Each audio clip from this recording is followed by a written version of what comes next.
ঐতিহাসিক ৰংঘৰৰ সৌন্দৰ্যবৰ্ধন প্ৰকল্প নিৰ্মাণ কাৰ্য শুভাৰম্ভ কৰাৰ প্ৰাক্ষণত আজি প্ৰকল্প ক্ষেত্ৰত বানফি আৰু ভূমি পূজন অনুষ্ঠানৰ আয়োজন কৰা হয়।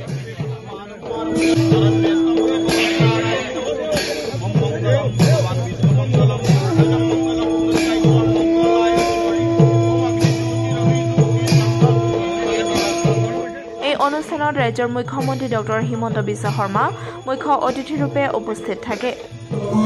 ইয়াতে ভূমি পূজন কৰিছো।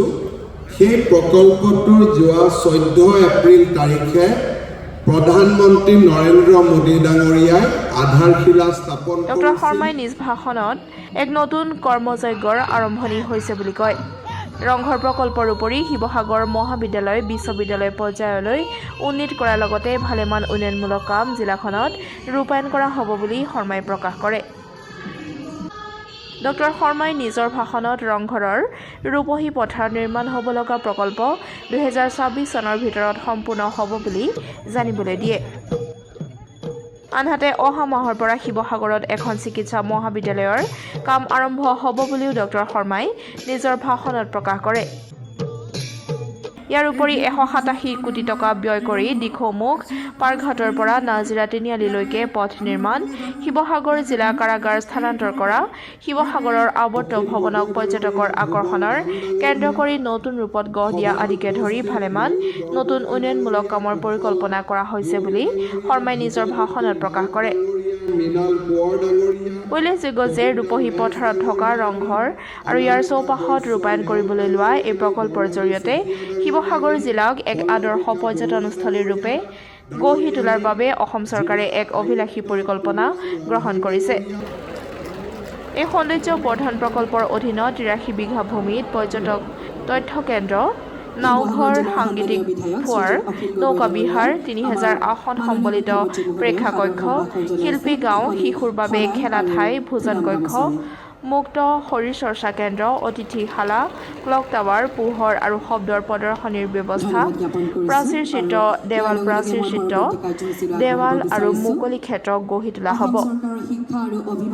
140 কোটি 60 লাখ টকাৰে এই অভিলাষী প্ৰকল্পৰ কাম সম্পূৰ্ণ কৰা হ'ব। উল্লেখযোগ্য যে 14 এপ্ৰিল 2023ত প্ৰধানমন্ত্ৰী নৰেন্দ্ৰ মোদীয়ে এই প্ৰকল্পৰ আধাৰশিলা স্থাপন কৰিছিল। এই অনুষ্ঠানত সন্মানীয় অতিথিৰূপে শিক্ষামন্ত্ৰী তথা শিৱসাগৰ জিলাৰ অভিভাৱক মন্ত্ৰী ডাক্তৰ ৰণোজ পেগু, ৰাজহ আৰু দুৰ্যোগ ব্যৱস্থাপনা আদি বিভাগৰ মন্ত্ৰী যোগেন মহন, যোৰহাট লোকসভা সমষ্টিৰ সাংসদ তপন কুমাৰ গগৈ, শিৱসাগৰ সমষ্টিৰ বিধায়ক অখিল গগৈৰ লগতে আন বহু কেইজন বিধায়ক আৰু জিলাখনৰ বিশিষ্ট নাগৰিকসকল আজি এই অনুষ্ঠানত উপস্থিত থাকে।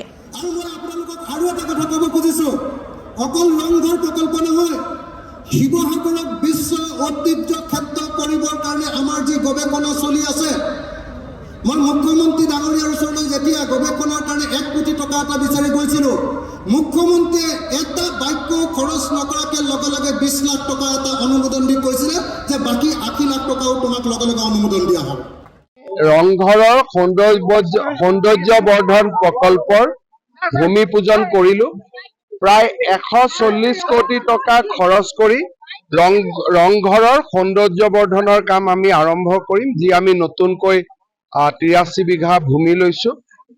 পৰ্যটনৰ এক আকৰ্ষণৰ কেন্দ্ৰ হ'ব। Amphitheatre, light and sound show' গোটেইবিলাকে ইয়াক সুন্দৰভাৱে পৰ্যটনৰ আকৰ্ষণৰ কেন্দ্ৰ কৰি গঢ়ি তুলিব। অহা মাহত আমি শিৱসাগৰলৈকে আকৌ আহিম, শিৱসাগৰ চিকিৎসা মহাবিদ্যালয়ৰ আধাৰশিলা আৰু কাম আৰম্ভ কৰাৰ কাৰণে। বেয়া সেইখিনিতো আমি সকলোৱে জানো। আজি আমি ভালখিনি কথা পাতিব আহিছোঁ। মই মিটিঙতে ক'লো আমি পজিটিভ হৈ থাকিম, বেয়াখিনিও ভাল হৈ যাব।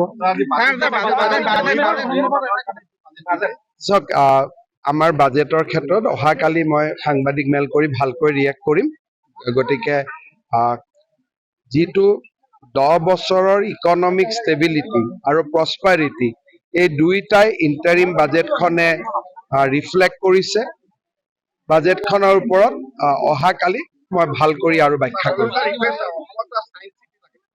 ছায়েন্স চিটিত সোণাপুৰত নিৰ্মাণ হৈ আছে, চববিলাক হৈ থাকিব। আমাৰ শিৱসাগৰৰ কাৰণে জোৰকে এটা হাত তালি। আৰু সৰু সৰু দুটামান কাম, এটা হ'ল আমাৰ কি কয় যমুনাখন সৌন্দৰ্যবৰ্ধন। শিৱসাগৰৰ পৰা পৱন আগৰৱালাৰ ৰিপৰ্ট, ডেমক্ৰেটিক আছাম। তলাতল ঘৰলৈ যাবৰ কাৰণে এটা গ্ৰীণ কৰিডৰ বা এটা টানেল, যাতে ইয়াৰ পৰা ডাইৰেক্টলি আমি এই ঐতিহ্য ক্ষেত্ৰলৈ যাব পাৰোঁ, তাৰ কাৰণে মই তেখেতক অনুৰোধ জনাইছোঁ। আৰু বিশেষভাৱে আমাৰ এই কি কয় ৰংঘৰ চাৰিআলিৰ যিখন দিখৌ দলং আছে, সেই দিখৌ দলংখন একেবাৰে ঠেক, আমাৰ টাউনখনলৈ সোমোৱাৰ ৰাস্তাটো তেনেই সৰু, গতিকে এই দলংখন আৰু এখন দলং দিম বুলি তেখেতে মোক কৈ থৈছে, এখন নিশ্চয় দিবই তেখেতে। মই সকলোকে হাত তালি বজাই দিখৌৰ কাৰণে এখন নতুন দলং লাগে নে নালাগে? লাগে নহয় জানো? তেখেতে চাব, তেখেতৰ দিনত এইকেইটা কৰি থৈ যাব। মোৰ বিশ্বাস আছে তেখেতে এইকেইটা কাম কৰি থৈ যাব আমাৰ কাৰণে, হয় নে নহয়?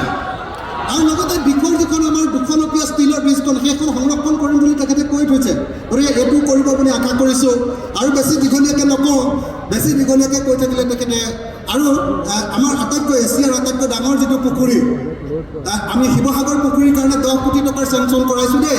ইতিমধ্যে সেই প্ৰকল্পটো নতুনকৈ শিৱসাগৰ পুখুৰীটো ধুনীয়া কৰা হ'ব, সৌন্দৰ্যবৰ্ধন।